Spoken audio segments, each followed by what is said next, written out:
É para adorarmos o Senhor e, na multiforme graça de Deus, procurarmos a edificação, a exortação e a consolação no corpo de Cristo. Portanto, eu convido vocês a abrirmos a palavra do Senhor, abrirmos a Escritura no Evangelho de nosso Senhor Jesus Cristo, conforme São Lucas escreveu. O Evangelho de nosso Senhor Jesus Cristo, conforme São Lucas, médico amado, companheiro do apóstolo Paulo em suas viagens, autor deste Evangelho e autor do livro de Atos dos Apóstolos. Nós vamos ler os versos 29 ao verso 36, Lucas 21, versos 29 ao 36. Lucas 21, versos 29 ao 36. Nós vamos ler esta porção do texto bíblico e vamos orar ao Senhor pedindo para que Deus fale conosco, para que o Senhor fale aos nossos corações. Ainda lhes propôs uma parábola dizendo: vede a figueira e todas as árvores. Quando começam a brotar, vendo-o, sabeis por vós mesmos que o verão está próximo. Assim também, quando virdes acontecerem estas coisas, sabei que está próximo o reino de Deus.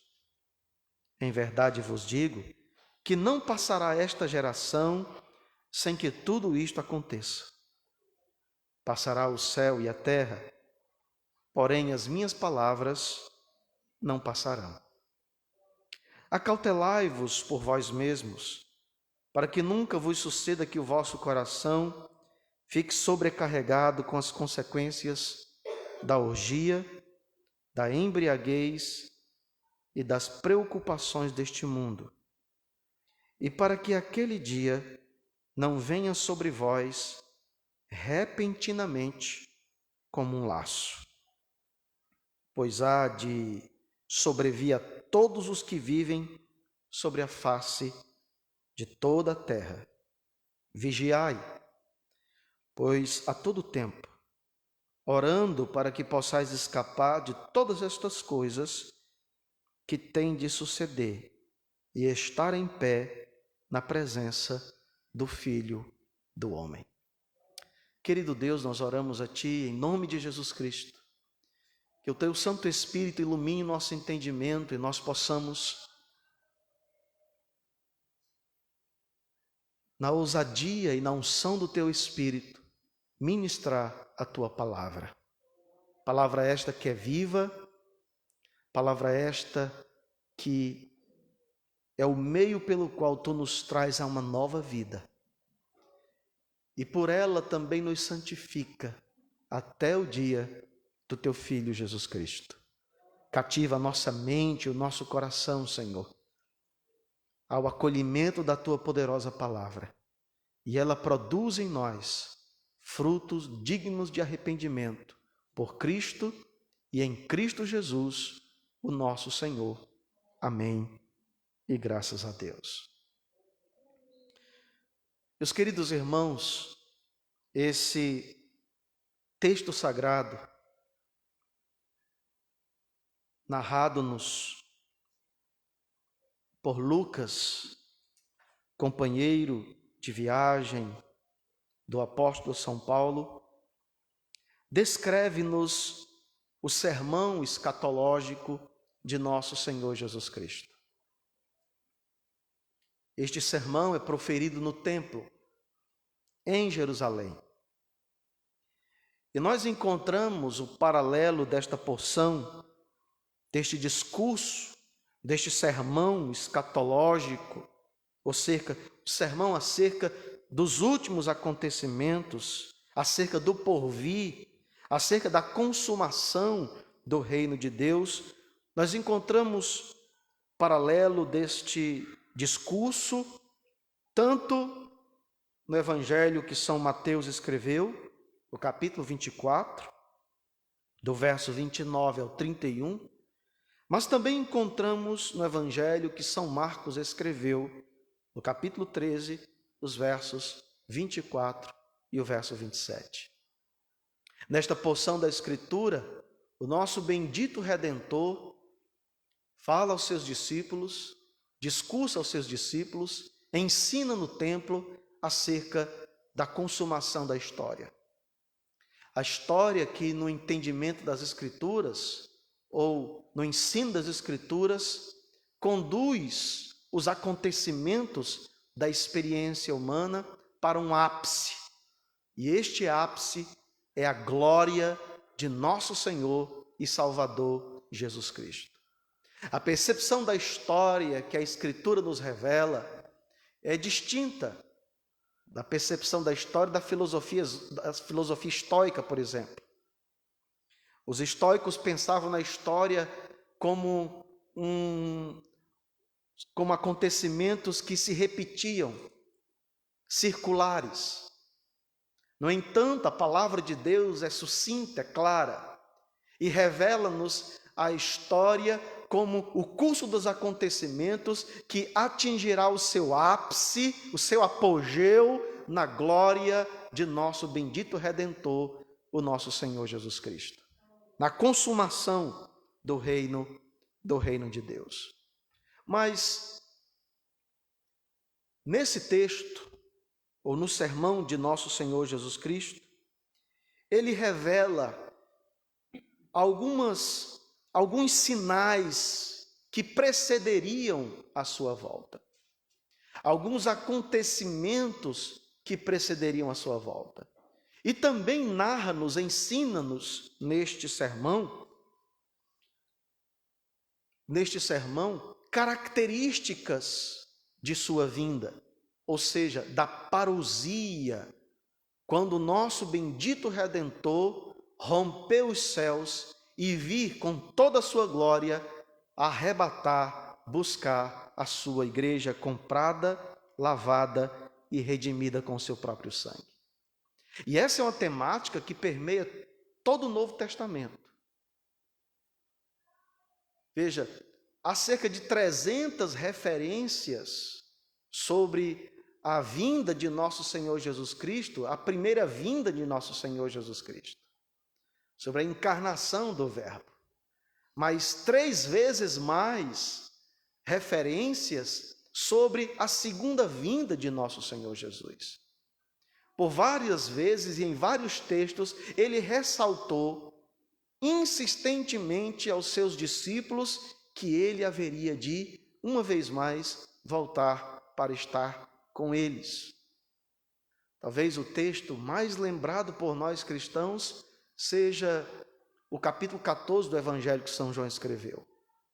No verso 1, Jesus, no cenáculo, a última ceia, na iminência do madeiro, na iminência da cruz, ele diz: não se turbe o vosso coração. Crede em Deus, crede também em mim. Na casa de meu pai há muitas moradas. E se não fosse assim, eu vos teria dito. Eu vou preparar um lugar para vocês e voltarei outra vez para buscá-los para mim mesmo, para que onde eu estiver, vós estejais também. Portanto, amados irmãos, o fundamento da esperança da igreja é a parousia, ou seja, é a segunda vinda de nosso Senhor e Salvador Jesus Cristo.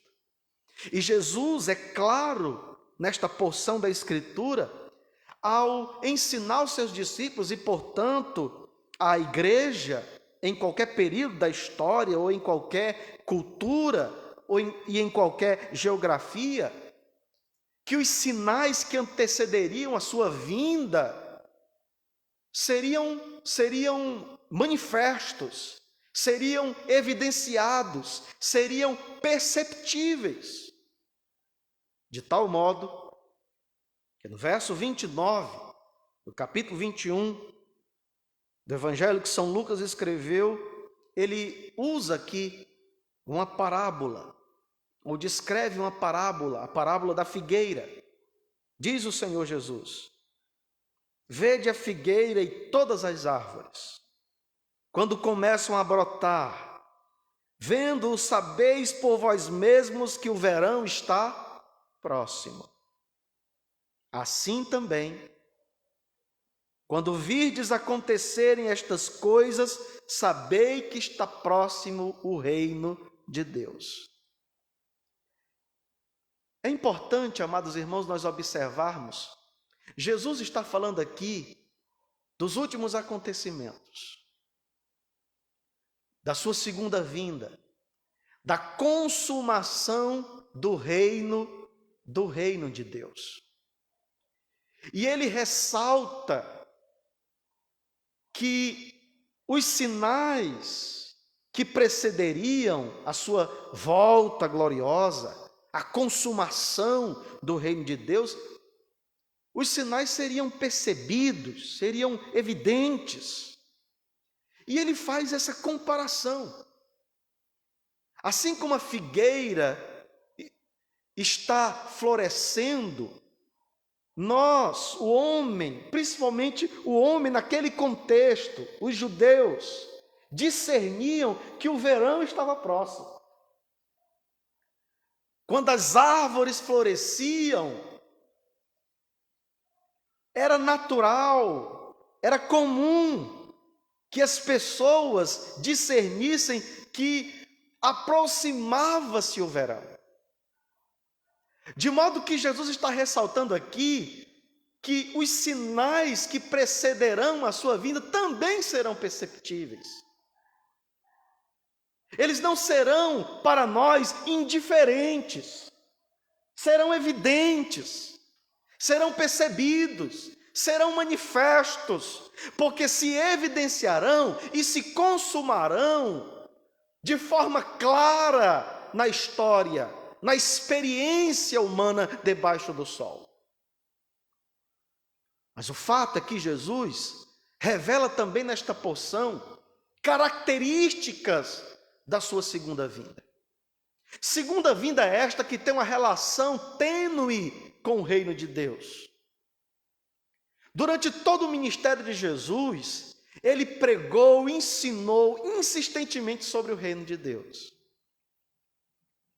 Reino este que é inaugurado com a sua encarnação, ao se fazer homem à nossa semelhança, condescendendo conosco, mas que alcançará a sua plenitude, a sua consumação na sua segunda vinda. Quando Cristo, o Logos de Deus, o Verbo de Deus, que é Deus de Deus, que é Deus com Deus,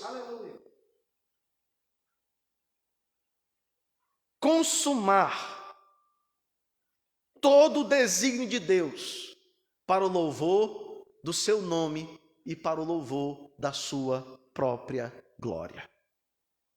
Mas percebam, que características são estas, então, que Jesus narra nesse texto acerca da sua segunda vinda, acerca da consumação do reino de Deus. Veja que Jesus diz-nos aqui, nos versos 25 e 26 de Lucas capítulo 21, haverá sinais no sol, na lua e nas estrelas, sobre a terra angústia entre as nações, em perplexidade por causa do bramido do mar e das ondas. Haverá homens que desmaiarão de terror pela expectativa das coisas que sobrevirão ao mundo, pois os poderes dos céus serão abalados. Então Jesus fala aqui da convulsão cósmica, da convulsão da criação. E lembremos-nos do que o apóstolo São Paulo escreve aos Romanos, no capítulo 8. a partir do versículo de número 22. Quando São Paulo, inspirado pelo Espírito Santo, diz-nos que a criação geme, esperando com muita expectativa a manifestação dos filhos de Deus, a redenção final dos filhos de Deus. Porque, conforme o ensino da Escritura, a segunda vinda de Cristo implica na restauração de todas as coisas. De modo que a restauração da igreja resultará na restauração da criação. E entre a inauguração do reino de Deus e a consumação do reino de Deus na segunda vinda de nosso Senhor Jesus Cristo, a criação está gemendo. E na medida que a segunda vinda de Cristo se aproxima, esta criação, ela convulsiona, ela geme, a expectativa vai aumentando, porque brevemente os céus haverão de se romper, a trombeta soar e Cristo ressurgir ou surgir nas nuvens com poder e grande glória. De modo, amados irmãos, que a partir do verso 26, ele revela-nos características de sua segunda vinda. A partir do verso 27, melhor dizendo. Vejam, então se verá o Filho do Homem vindo numa nuvem. Aqui Jesus revela a primeira característica da sua segunda vinda. Ela será visível. Você observa que Jesus está dizendo: então se verá o Filho do Homem vindo numa nuvem. Obviamente, claramente está revelado no texto que Jesus está falando dessa característica que marca a sua segunda vinda. A visibilidade. Ou seja, a segunda vinda de Cristo vai ser visível. Embora ela seja repentina, inesperada, como nós encontramos em vários outros textos paralelos que falam-nos da segunda vinda de Cristo, ela será visível. Ela será percebida. O texto é claro. E repito, textos paralelos, textos que se relacionam com o capítulo 21, com esta perícope do evangelho que São Lucas escreveu, falam-nos do caráter repentino da vinda de Cristo. Percebamos, portanto, a primeira carta de Paulo aos Tessalonicenses, no capítulo 5, primeira carta do apóstolo São Paulo aos Tessalonicenses, no capítulo 5. Nesta carta, o apóstolo Paulo está respondendo a algumas dúvidas concernentes à segunda vinda de nosso Senhor Jesus Cristo aos crentes de Tessalônica. E ele então escreve, em toda carta tem um caráter escatológico. Tanto a primeira, já nos seus últimos capítulos, quanto a segunda principalmente. Mas aqui no capítulo 5, o apóstolo Paulo claramente nos fala de algumas características que marcam a segunda vinda de Cristo. Veja, verso 1. Irmãos, relativo aos tempos e às épocas, não há necessidade que eu vos escreva. Pois vós mesmos estáis inteirados com precisão de que o dia do Senhor vem como um ladrão de noite. Ora, impressiona que tanto o ensino de Jesus, quanto no ensino do apóstolo Paulo, e em textos paralelos, a Escritura Sagrada não revela-nos um dia, um cronos. Não há um tempo definido. Mas o que marca, o que caracteriza a segunda vida de Cristo é o caráter repentino e surpreendente da vinda de Jesus Cristo. Jesus também no sermão escatológico narrado, escrito por São Mateus, a partir do capítulo 24, fala que o que caracteriza, o que marcará a sua segunda vinda é essa questão surpreendente. Ele compara como um ladrão que não avisa ao dono de casa que vai visitá-lo. E o apóstolo São Paulo semelhantemente usa esta figura, usa este exemplo, faz esta comparação aqui no verso 1 e no verso 2 do capítulo 5 da sua primeira carta aos Tessalonicenses. Pois vós mesmos estáis inteirados com precisão de que o dia do Senhor vem como ladrão de noite. Quando andarem dizendo paz e segurança, eis que lhes sobreverá repentina destruição, como vêm as dores de parto, a que está para dar à luz, e de nenhum modo escaparão. E o que claramente o apóstolo Paulo está nos ensinando aqui no texto, é que há uma relação entre a segunda vinda de Cristo e o juízo sobre os impenitentes. O juízo de Deus sobre os impenitentes, os que desobedecem o evangelho da graça de Deus.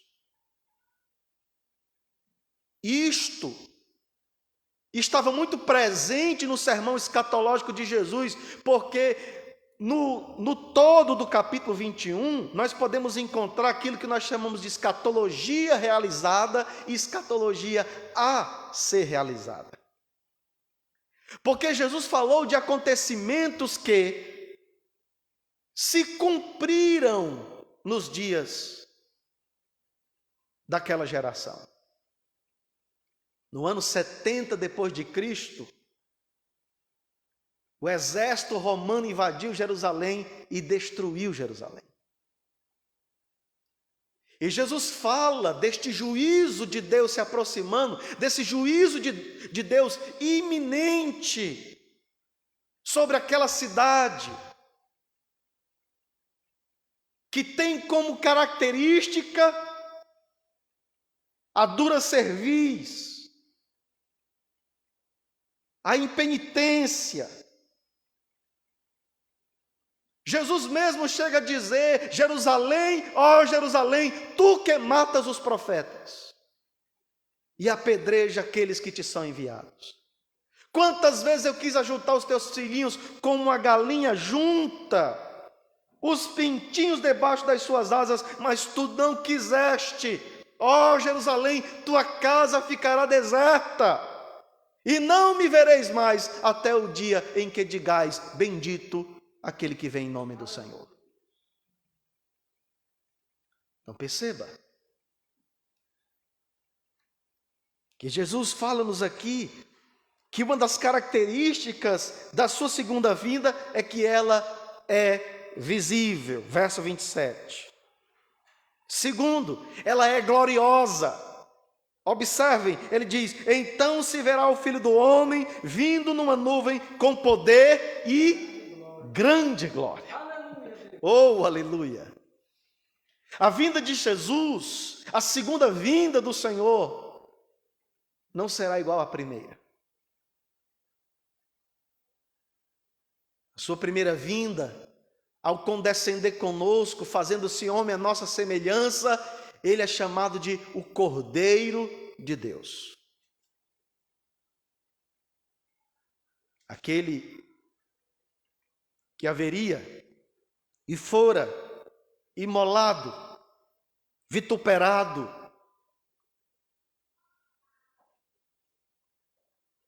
crucificado pelos pecados do mundo. Contudo, amados irmãos, Cordeiro não é a única figura que a Escritura usa para se referir a Jesus. No livro do Apocalipse, quando João é dado a ele pela graça de Deus visões dos céus, os céus se abrem para o apóstolo João. E de repente ele está nos céus. 24 anciãos, toda a criação,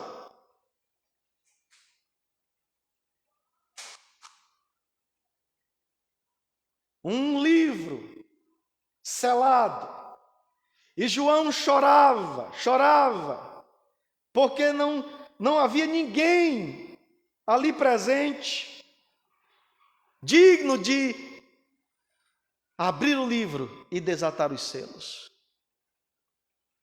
Mas de repente, um mensageiro diz a João: não chores. Apocalipse capítulo 5. Não chore, João. Eis aí o leão da tribo de Judá. O leão da tribo de Judá. Aquele que foi morto, mas ressuscitou. E eis que ele agora vive pelos séculos dos séculos.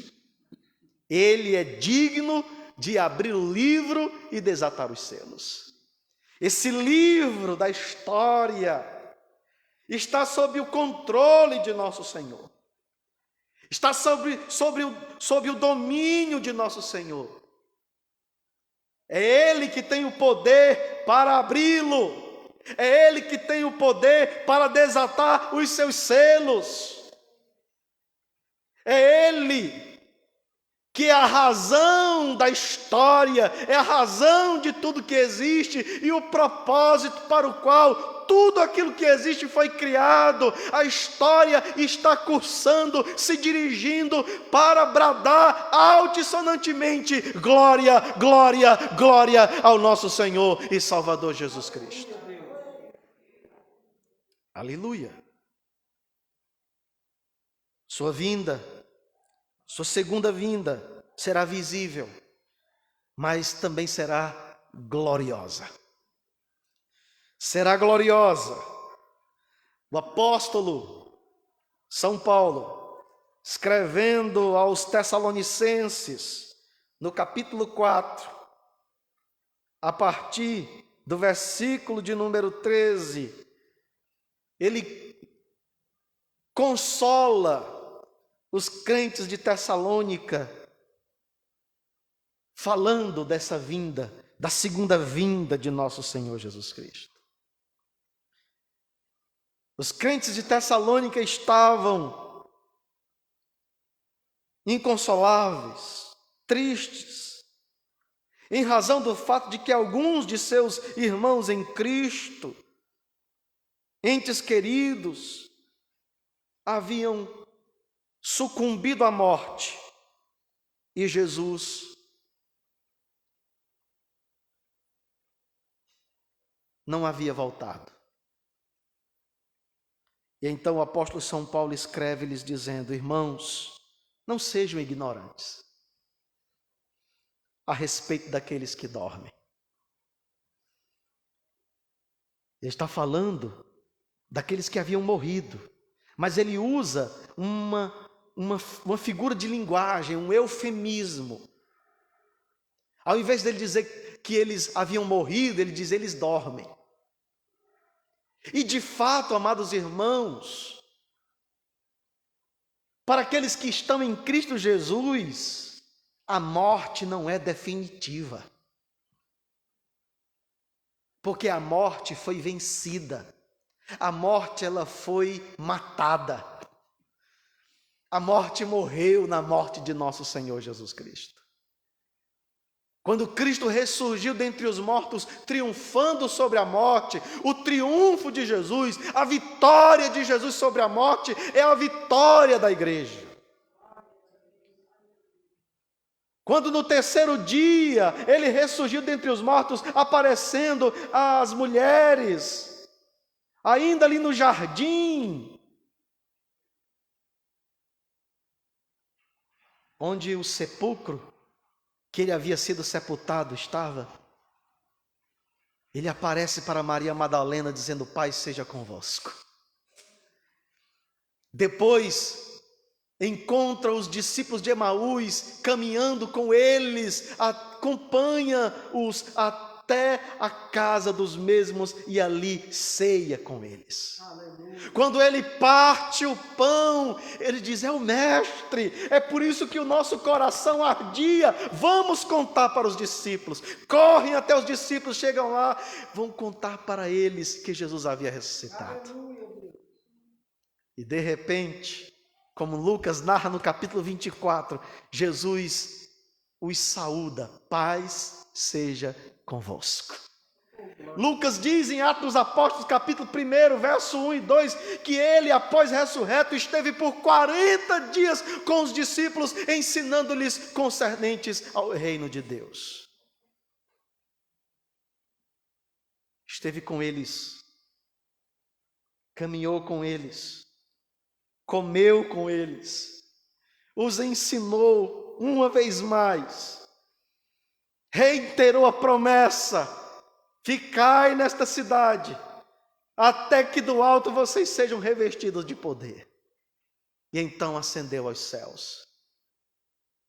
E quando os discípulos olhavam Jesus ascendendo aos céus, encontrando-os com as nuvens e desaparecendo diante deles, varões, mensageiros de Deus, se dirigiram aos mesmos dizendo: varões galileus, por que olhais para os céus? Aquele que vocês viram ascender aos céus voltará outra vez, do mesmo modo como o vistes subir.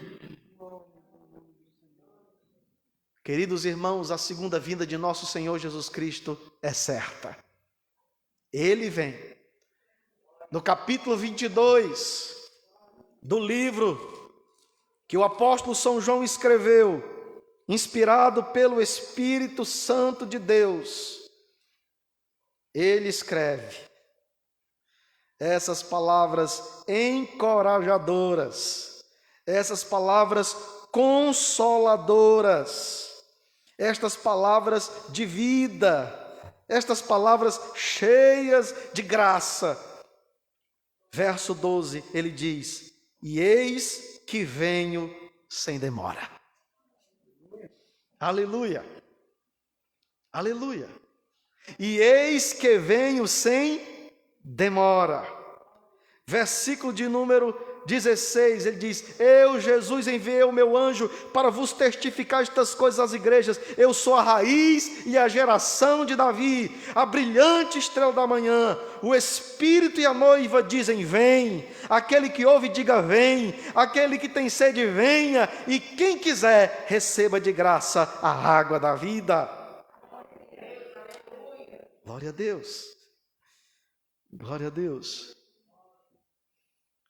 Aqui o autor coloca o Espírito, porque o Espírito Santo que testifica conosco que nós somos filhos de Deus, é que nutre em nossa alma, nutre em nosso coração a expectativa gloriosa de nosso Senhor Jesus Cristo. A expectativa de sua vinda gloriosa, a expectativa de que Ele em breve vem, cedo vem, não tardará. E por mais difíceis sejam as agruras, as intempéries que nós vivenciamos e experimentamos nesta vida debaixo do sol, nós temos uma promessa consoladora de que Jesus haverá de buscar a sua igreja, haverá de resgatar a sua igreja e enxugará de seus olhos toda a lágrima. Aleluia.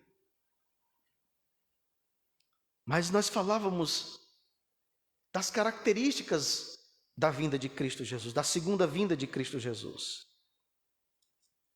A segunda vinda de Cristo Jesus será visível.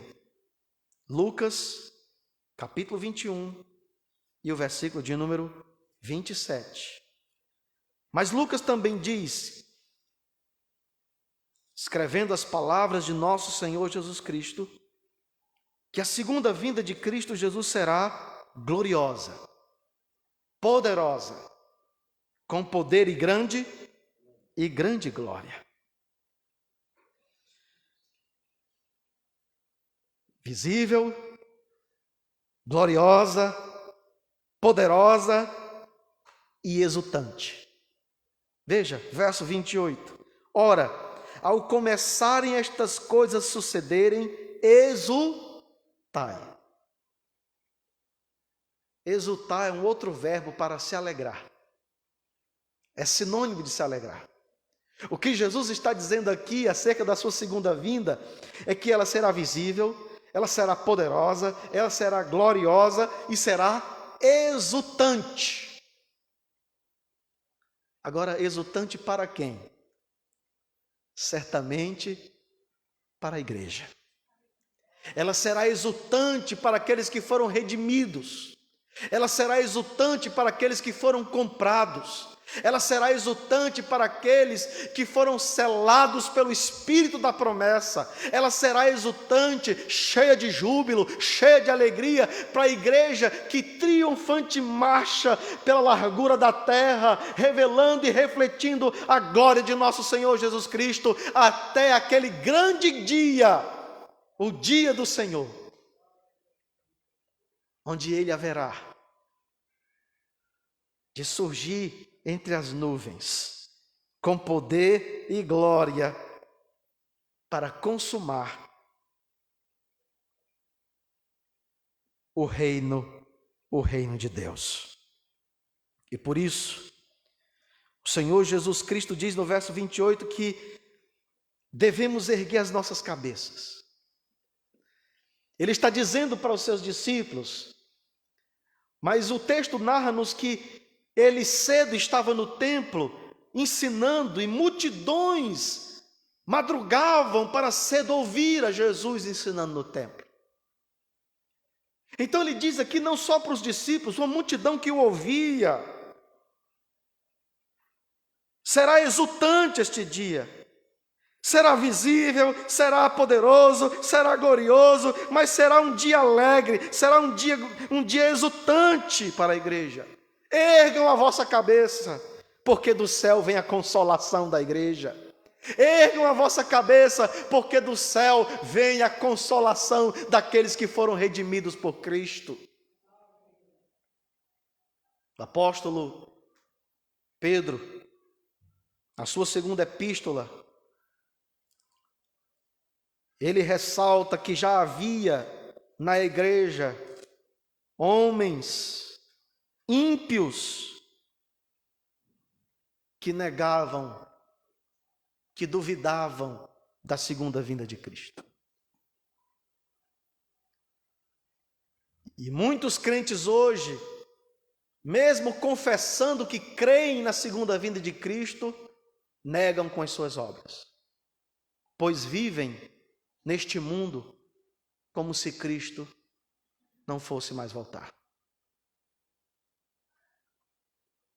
Já se embriagaram com as coisas desta vida, já entorpeceram suas mentes e os seus corações e alienaram-se desta verdade gloriosa, que ainda pulsa, que ainda é o anelo, que ainda é o desejo daqueles crentes que ainda estão firmados na rocha que é Cristo, que ainda anseiam e que ainda esperam com uma expectativa gloriosa que os céus haverão de se romper e o amado das nações, o amado da minha alma, o desejado das nações surja com glória, poder para buscar a sua igreja.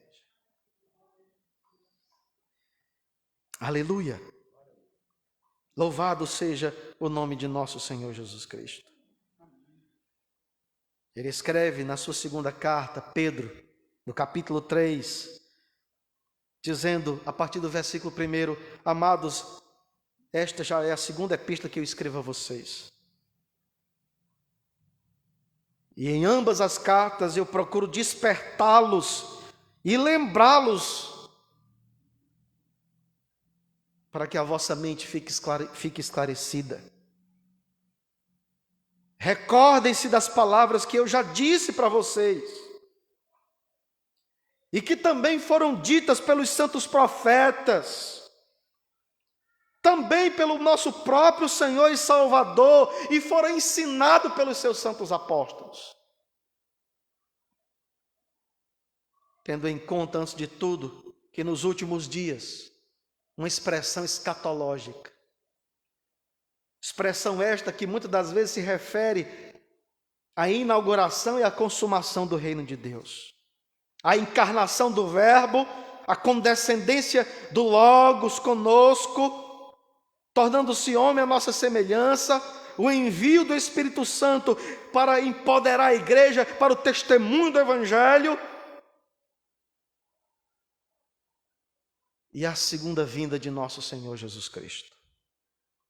Os últimos dias virão escarnecedores, com os seus escárnios andando segundo as suas paixões, e dizendo: onde é que está a promessa da sua vinda? Versículo 4. Onde está a promessa? Já há tanto tempo que vocês crentes ficam dizendo que Jesus vai voltar, e passa ano após ano, réveillon após réveillon, a história ela ruma, toma o seu curso, e Cristo não volta. Onde está a promessa?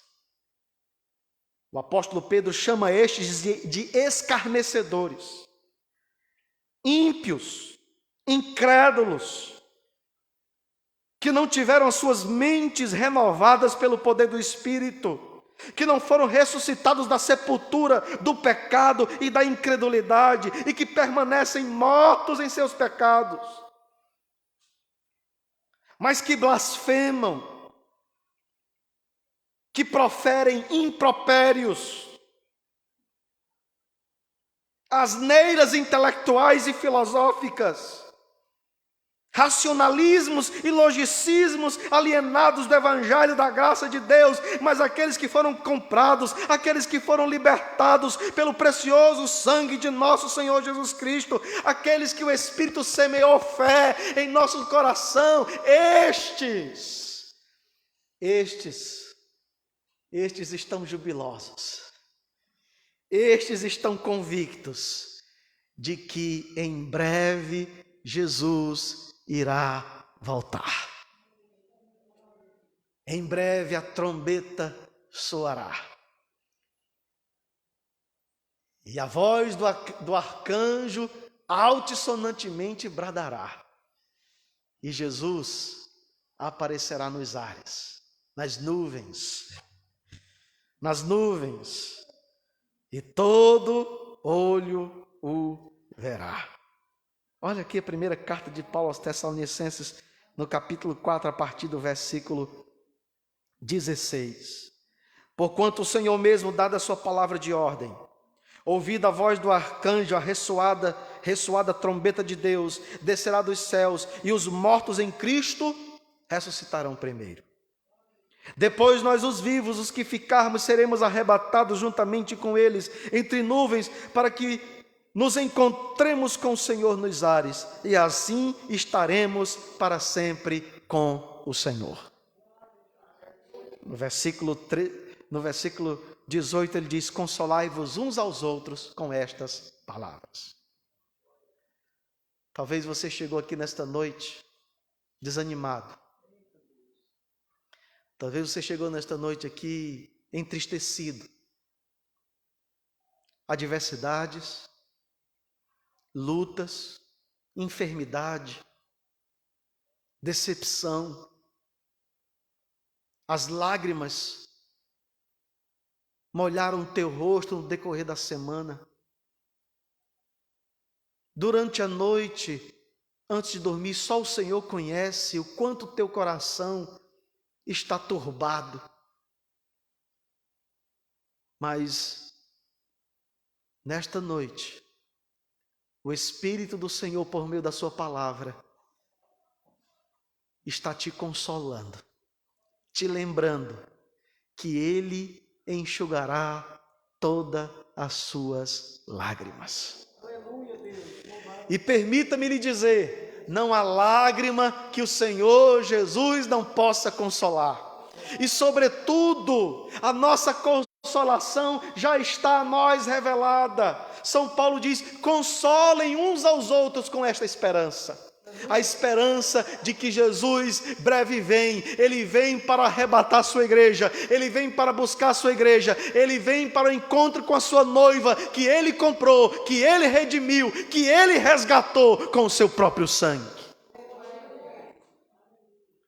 Contudo, São Paulo nos diz, irmãos, que a segunda vinda de Cristo também é marcada por terror. Terror. Se no versículo de número 28 do Evangelho que São Lucas escreveu, no capítulo 21, fala-nos Jesus que a segunda vinda será exultante. Ela será exultante, será a razão da alegria da igreja. Porque a segunda vinda de Cristo implica na redenção completa da igreja. Olha o verso 28. Ora, ao começarem estas coisas, a saber, exultai e erguei a vossa cabeça, porque a vossa redenção se aproxima. Essa palavra aí, redenção, a vossa redenção se aproxima. Ela tem um caráter escatológico.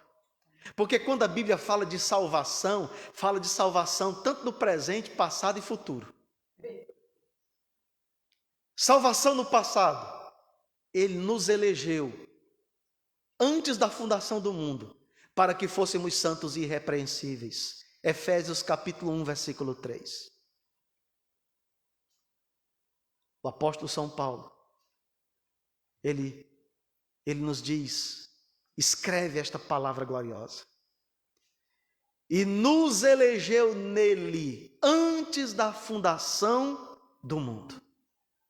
Ele diz, bendito seja o Deus e Pai de nosso Senhor e Salvador Jesus Cristo, que nos abençoou com todas as bênçãos espirituais em Cristo Jesus. E nos elegeu nele antes da fundação do mundo, para que nós fôssemos santos e irrepreensíveis diante dele. Ele está falando da nossa salvação no passado. Antes da fundação do mundo. Antes da fundação do mundo. Mas a Bíblia fala também de salvação no presente. Quando o autor de Hebreus, no capítulo 12, versículo 14, diz, segui a paz com todos e uma vida santa, sem a qual ninguém verá o Senhor. Ele está falando da dinâmica da vida com Deus, da vida em Deus, de viver em santidade. É salvação experimentada, é salvação explicitada no dia a dia, através de uma vida santa e piedosa na presença de Deus. Mas a Bíblia fala também de salvação no futuro. E esta salvação no futuro é a salvação na sua plenitude, na sua completude, na sua inteireza. Ora, aquele que no passado nos elegeu, é aquele que no presente nos preserva, e aquele que no futuro haverá de nos glorificar, de nos redimir integralmente para o louvor da sua glória. Por isso, São Paulo fala em Romanos capítulo 11, em Romanos capítulo 13, a partir do versículo 11, ele digo isto a vós outros que conheceis o tempo, que já é hora de nós despertarmos do sono, porque a nossa salvação já está mais perto de nós do que quando aceitamos a fé. Em Romanos capítulo 8, o apóstolo São Paulo, cheio da graça de Deus, cheio do Espírito Santo de Deus, ele diz, a partir do versículo de número 18: porque para mim tenho por certo que o sofrimento do tempo presente não vai ser comparado com a glória que em nós há de ser revelada. Pois a ardente expectativa da criação aguarda a revelação dos filhos de Deus. A criação ficou sujeita à vaidade, não voluntariamente, mas por causa daquele que a sujeitou, na esperança de que a própria criação seja redimida do cativeiro da corrupção para a liberdade da glória dos filhos de Deus. Porque sabemos que toda a criação a um só tempo geme e suporta angústias até agora. Não somente a criação, mas também nós, a igreja, que temos a primícia do Espírito, igualmente gememos em nosso íntimo, aguardando a adoção de filhos, a redenção do nosso corpo. O apóstolo São Paulo está falando da glorificação, do último estágio da salvação escatológica que será consumada e evidenciada em nossa vida, em nossa experiência, quando o nosso corpo corruptível for transformado num corpo incorruptível. Por isso ele diz, escrevendo aos Coríntios, no capítulo 15, a primeira carta, a partir do verso 53. Convém que aquilo que é corruptível se revista da incorruptibilidade, e aquilo que é mortal se revista da imortalidade. E quando aquilo que é corruptível se revestir da incorruptibilidade, e aquilo que é mortal se revestir da imortalidade, cumpre-se a palavra que está escrita: tragada foi a morte na vitória. Onde está a morte? Onde é que está a morte? Onde é que está o teu aguilhão? Onde está, ó pecado, a tua vitória? Onde está, ó inferno, o teu aguilhão? Eu dou graças a Deus. Dou graças a Deus por Cristo Jesus, o nosso Senhor. São as palavras do apóstolo Paulo, inspiradas pelo Espírito Santo de Deus, que encorajam a igreja, que consolam a igreja. São Paulo diz: graças a Deus que nos dá a vitória, por intermédio de nosso Senhor Jesus Cristo. Aleluia. Mas percebam, Jesus ressalta claramente que a segunda vinda de Cristo, ela tem um caráter repentino, surpreendente. Como um ladrão surpreende o dono, o senhor de sua casa, ela será inesperada, repentina, surpreendente. Mas características ele revela-nos no texto. Ela será visível, será poderosa, porque os céus serão abalados, o cosmos convulsionará, como que gritando, como que tocando trombeta para a vinda do Rei dos Reis e Senhor dos Senhores. Ela será gloriosa e exultante. Mas o que nós devemos fazer diante da segunda vinda de Cristo? Qual deve ser a nossa atitude diante da vinda de Jesus Cristo? Jesus revela-nos aqui, através de uma advertência que ele faz aos seus discípulos, duas atitudes que nós cristãos, que todo discípulo de Cristo, que a igreja de Cristo deve ter ante a vinda de Jesus. Primeira, vigiai. Olha o versículo de número 34, do capítulo 21 de Lucas. Acautelai-vos por vós mesmos, para que nunca vos suceda que o vosso coração fique sobrecarregado com as consequências da orgia, da embriaguez e das preocupações deste mundo. E para que aquele dia não venha sobre vós repentinamente como um laço. E aqui eu quero fazer, amados irmãos, quero chamar a sua atenção. Concordo com o bispo anglicano,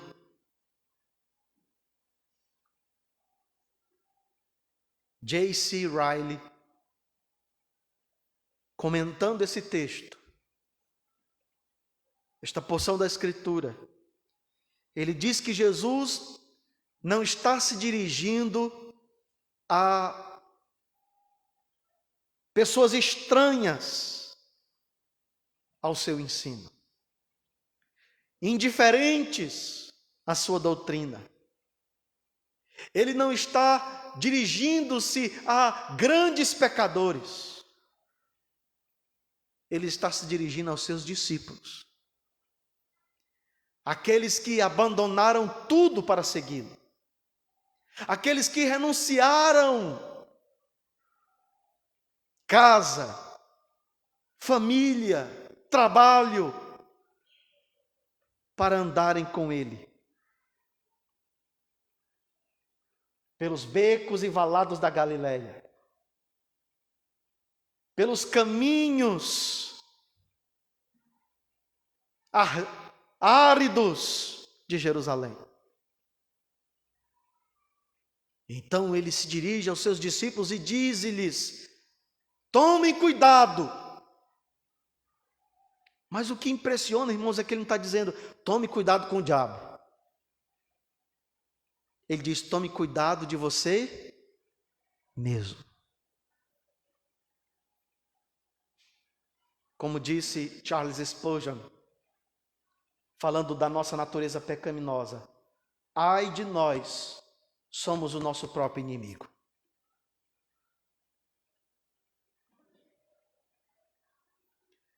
Jesus adverte os discípulos, falando acerca da segunda vinda, ele diz: olha, tenham cuidado, acautelai-vos, vigiai, verso de número 36. Olha só, vigiai. Textos paralelos em Mateus 24, em Marcos capítulo 13, nós encontramos a mesma advertência de nosso Senhor Jesus Cristo, o nosso bendito Redentor. E por que, amados irmãos? Porque, como disse há pouco, citando uma frase de Spurgeon, o príncipe dos pregadores, o nosso coração é o nosso pior inimigo. Olha o verso 34, irmãos. Acautelai-vos por vós mesmos, para que nunca vos suceda que o vosso coração. E por que Jesus está advertindo o cuidado, a vigilância, o perigo do nosso próprio coração? O inimigo que habita o nosso eu, o inimigo que habita o nosso coração, os perigos que permeiam o íntimo do nosso coração, porque ele é enganoso. Jeremias capítulo 17, a partir do versículo 9. Enganoso é o coração do homem, mais do que todas as coisas, diz o profeta Jeremias. E quem será capaz de conhecê-lo? Quem será capaz de perscrutá-lo? Quem será capaz de discerni-lo? No mesmo texto, o profeta diz, em nome do Senhor: eu, o Senhor, eu provo os rins, eu perscruto o coração. Há cômodos da nossa alma tão sobrios, há cômodos no nosso coração tão sobrios, que nós somos incapazes de iluminá-los, de conhecê-los, ocultos a nós mesmos, que escondem a sujeira da nossa natureza pecaminosa,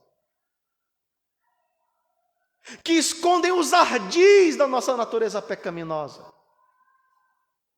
que nos inclina para o pecado, que nos inclina para alienarmos-nos de Deus, nos afastarmos de Deus, até mesmo quando estamos dentro da igreja.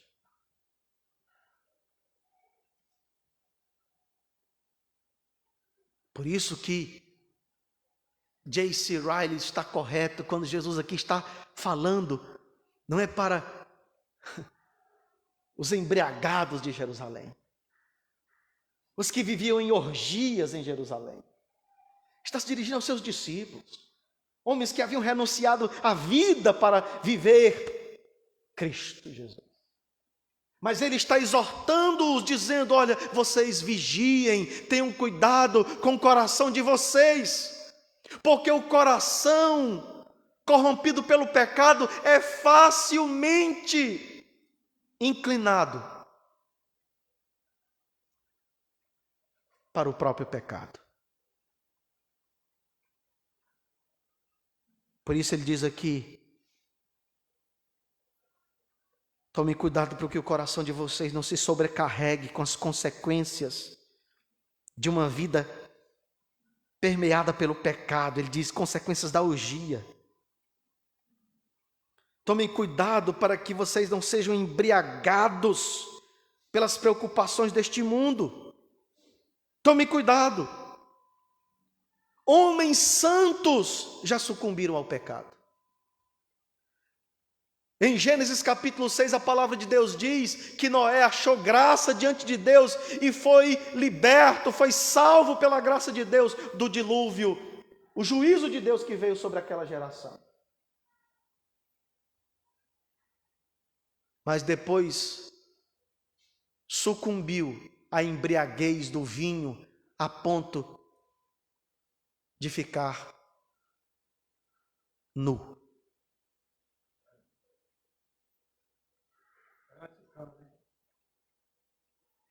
Homens santos já sucumbiram ao pecado. Davi, chamado nas Escrituras de um homem segundo o coração de Deus,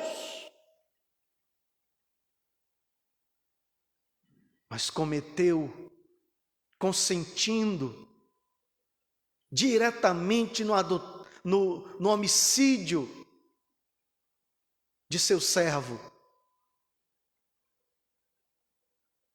e adulterando com Batseba.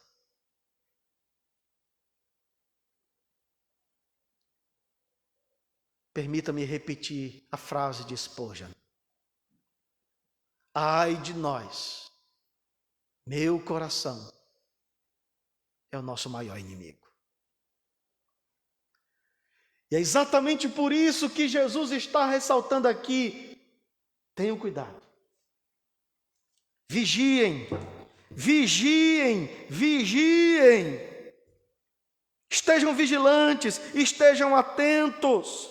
E o apóstolo São Paulo reverbera a mesma advertência de nosso Senhor Jesus Cristo. No capítulo 5 da primeira carta aos Tessalonicenses, ele diz no versículo de número 6: assim, pois, não durmamos como os demais, pelo contrário, vigiemos e sejamos sóbrios.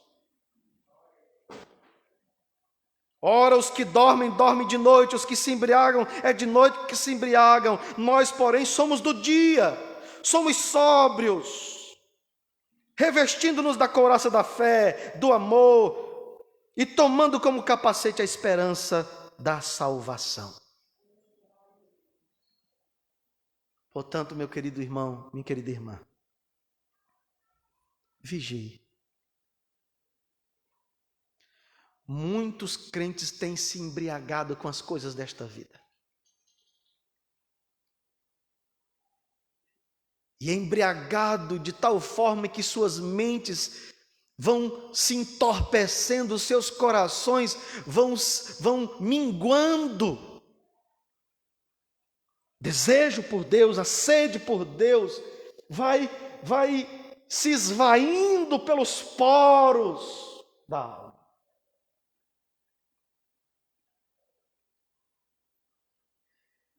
E por isso que Jesus adverte os discípulos e adverte a igreja.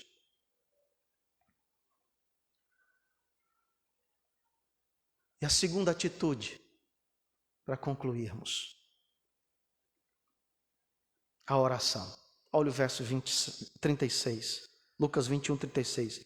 Vigiai, pois, em todo o tempo, orando, para que possais escapar de todas estas coisas que têm de suceder e estar de pé na presença do Filho do Homem.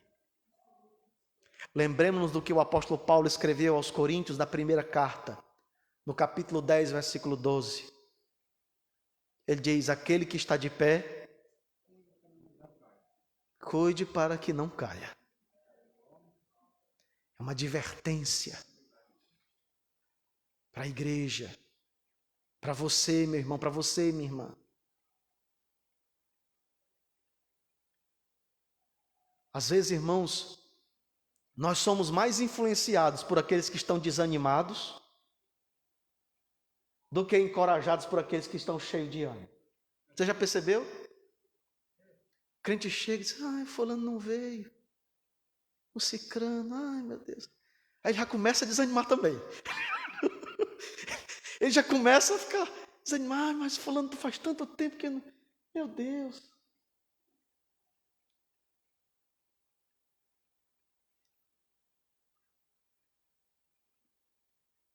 É impressionante. Mas eu fico impressionado porque o apóstolo Paulo, ele faz uma advertência, ele na verdade é uma recomendação, amados. Na primeira carta aos Tessalonicenses, primeira carta, no capítulo 5, ele diz o seguinte, no verso 14, ele diz assim, para o pastor lá da comunidade, em Tessalônica: exortamos-vos também, irmãos, a que admoesteis os insubmissos, consoleis os desanimados e ampareis os fracos e sejais longânimos para com todos. Entre a inauguração do reino, que é a encarnação do Verbo, e a consumação do reino, que é a segunda vinda de Cristo, nesse interim, vai ter gente desanimado, vai ter gente fraco, vai ter gente desencorajado, vai ter gente insubmissa. Aí o apóstolo Paulo está dizendo assim: olha, vocês devem encorajar os fracos, animar os que estão desanimados, e ser longânimos, pacientes com todos os crentes. Confesso, irmãos, para vocês que às vezes tem dia que eu chego no culto e até obreiros que a gente espera que sejam aqueles que, diáconos, diaconisas, que estejam para auxiliar no culto, na liturgia.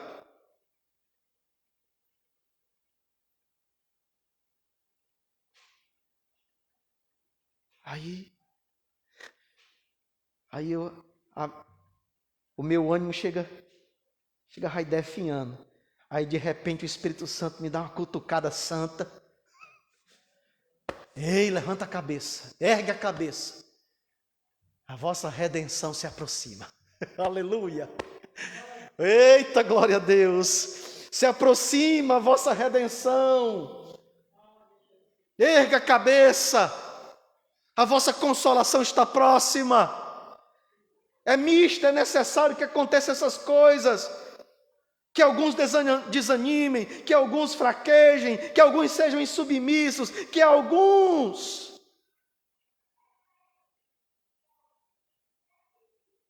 deem trabalho. Mas seja paciente com todos. Seja paciente com todos.